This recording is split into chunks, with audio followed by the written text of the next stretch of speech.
بسم الله الرحمن الرحيم. الحمد لله رب العالمين والصلاة والسلام على رسول الله الكريم وبعد. مركب السلام عليكم ورحمة الله وبركاته. مركب حكت مقعد وبروفيسور قانون waxaan weli ku guda jirnaa daawadayaal daraasadeenii shanta gees qaybtii mawduucii shanaad qaybtiisii labaad aqalka ummadda Soomaaliyeed waxaa ka horeeyaan soo qaadanay golaha ummadda Soomaaliyeed inkastoo aad iyo aad u dheeraad laakiinse faa'iidooyin fara badan oo ku jira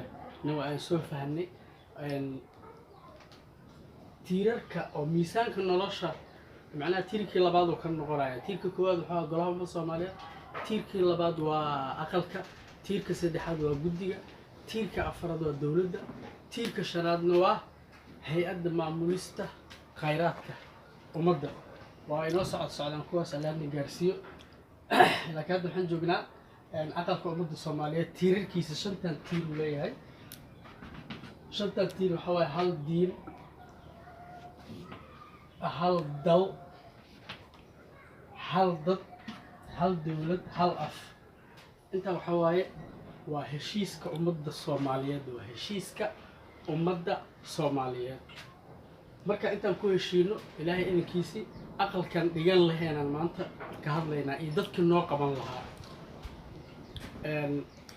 horena waa idinkugu soo sheegay waxaan ku yiri ummad kastoo adduunyadan ku nool wax bay haysataa waxaasoo weliba ay ku faanayso waxaas ay ku faanaysan ujeedana maxaa la dhihi jiray hadiyad laguma siinin rag baa inta kaceen istaageen ay wixii hergeliyeen ay ka miro dhaliyeen sidaas darteed anigana marka waxaan isweydii su'aal ah ummadda aad ka dhalatay ee liirada ummadda Soomaaliyeed ma ka dhigi kartaa dad wax wanaag ah u horseedi kartaa haddii wanaag u horseedo ka yeelaan ma ka dhigi kartaa dadka adduunka u sareeyo intaasoo dadaal waxaan u sameynayay wax kale ma ahan ummaddeeda Soomaaliyeed meesha ay taala maanta inaan ka qaadi karo ilaahay idinkiisa inaan ka qaadana waa ku tala jiraan waa midaan daraasadan baaxad laan u sameeyay daraasadan waa ay dheertay weli inta ugu nuxurka badan bisan idin kaga soo qaaday saasna iyo la socda waxaasoo dhanna maxaa la dhihi jiray aan idin kugu celcelinayo waxa waaye maskaxdiina waxyaabo kale lagu shubay laakiinse wax annagii naga soo baxay aan rabnaa inaan maskaxdeena haddana ku shubno waa ogtahay dad badan aan sugayo naga dambeeyo dadkaas naga dambeeya ya waxaan maanta uga tagno ayaan u baahannahay waayo ayaga maanta ma joogaan adduunka laakiin annagay nagu tashanaya ayagoon jooginay nagu tashanaya inaan wadiiqo socota aan u geyno wadiiqaasna ay sii raacaan ayagana mideeda kale wadiiqo kastoo aad samaynayso waxaad ku talagelaysaa wax adiga aad leedahay waxaadan lahayn haddaad ku talagasho wajixumada maanta dalka ka jirta weligeed lagu jiri doonaa marka inaad ila socotiin aan idinka rajaynaa aqalka ummadda Soomaaliyeed tiirarkiisa waa shantan hal diin waa aan leenahay hal dal waa leenahay hal dad waa leenahay hal dawladaan rabnaa hal afna waa leenahay ya meesha mashaakilka ka taagan yahay dawladda qof walba sidoo u raba fiiri maxaa la dhihi jiray dawladnimadii lagu haystaa adigoo isku haysataa dad kalena oo kugu sii haystaan qof walba adduunka ku nool wuxuu rabaa dawladda asaga anfacaysa meesha in laga dhiso laakiin anaga taasay dhib nagu tahay waxaan anfacay annagaa naqaana soo maahan annagaa samaysanayna adiga laakiin waxaan aan isugu imaan karnay waxaan maxaa la dhihi jiray bini aadam uusan kala maarmi karin aan isugu imaanayna maahane anaga hadda waxaa ma kula fargeliyaa ya adiga hadda sheeganaya 200 sano 300 sano كل سنة أنا معمول صاع صار يصنع واحد كون قرن إيه واحد كل شيء أنا ما كون فرق جليه صفة على إلى صعب صفة على إلى صعب إلى صعب هذا دمانتنا جارينا داود يالوي وحن كون جد جبنا دراسة دي لشنت جيس موضوع الميزان كان لاشة قيب تي سي لبعض يا أقل في أمد الصومالية aqalka waa soo sheegnay shan tiir asaasi ah in haddana ummadda Soomaaliyeed hal diin aan leenahay hal dal aan leenahay hal dad aan leenahay hal dawlad hal af intaas meesha markaan dhigno dadka intaas nooga shaqeyn lahaa ayaan aqalkaas ku diyaarsanaynaa hadda aqalka maanta jira maxaa wax dhexdiisa wax yaalla ma lahaba dadka la keenayna waa iska fahansantihiin Soomaha waxaa laga keenay Cambaraland iyo Xaydarland iyo Cawraland iyo Laankaas laga keenay marka taas waa ka gudbaynaa haddii xal loo arkayna maantay ku eg tahay fadlan ila soco aqalka ummadda Soomaaliyeed shantan tiir uu leeyahay hal diin hal dad hal dal hal dowlad hal af hal diin tiirarkii waa kana marka shantan tiir ahli macnaha hal diinta shantan la xambaarsan bas shantana qowsaar u ah koow ahlu qur'aan dadka quraanka taqasuskiisa iska leh nooc walba u yaqaano kullay waxaan u maleynayaa meelaha lagu daraaseeyaa laga ogaanaa aqoonta laga rabo quraanka qofka yaqaano aqoonta uu leeyahay la rabo inta uu kala baxo taas dhimal qofka waa ogaan karaa ahlu xadiis dadkan ahlu xadiiska ah ku takhasusay xadiis noociisa kala duwan أهل فقه أهل تاريخ أهل اللغة dadka luuqadda ku takhasusay markii diinta loo baahan yahay in la barto luuqadda laga marmaan waaye shantan tiir ama shantan maxaa la dhihi jiray qodob ama shantan number dadka yaqaana waxay ka qayb noqon doonaan dadka fadhiya aqalka ummadda hadhow dadkan waxbay qaabilsan yihiin waxaa ku xiga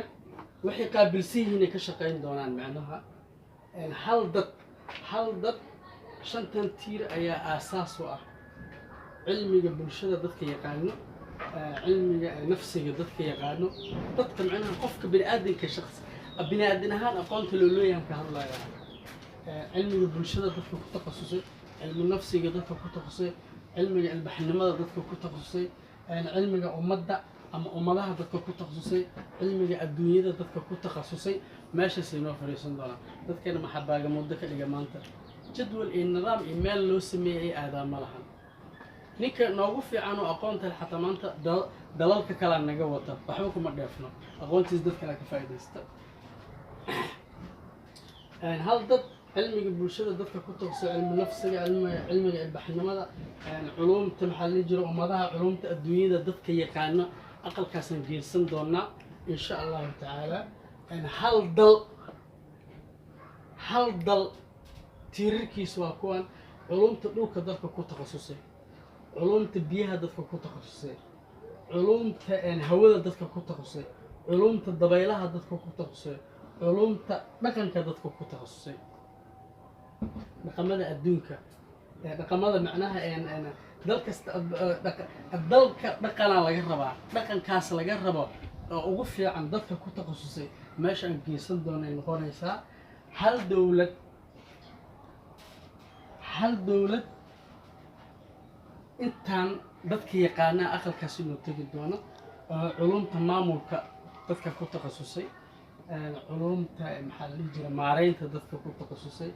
علومته محلي جرا هشيسية عالمية بدك كنت تخصصية أكتف كأ علومة السياسة بدك كنت تخصصية علومة العلم بدك كنت تخصصية دولة اللغة مر بدونا أقل كان أقصى رأي ومد وقتنا أقلها عرفنا إن بدك سجيسنا سيء شغال دونا ونص ساعتها إنك تفكري سنة ولا جابا هل أف تير كان كهربنا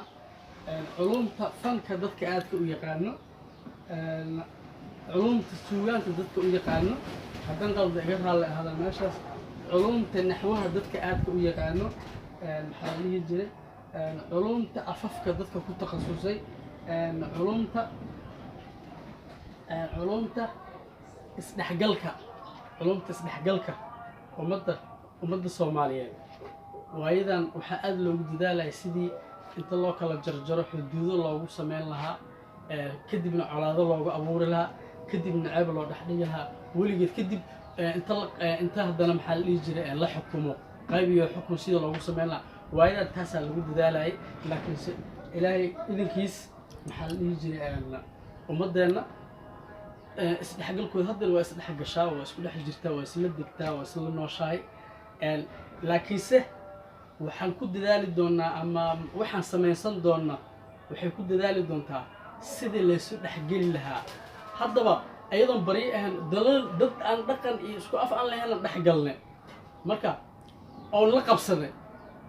taas waxaan u maleynayaa ayba kasii sahlan tahayba ama ay ka dhowdahay annaga inaan is dhexgalno, isqaadano, isfahno. qaybtan halkaasay noo joogaysaa. la socod wanaagsan qaybtan qaybta xigta maxaa la dhihi jiray sida ugu dhaqsiyaha badan aan ugu gudbaynaa. fadlan ee la socda.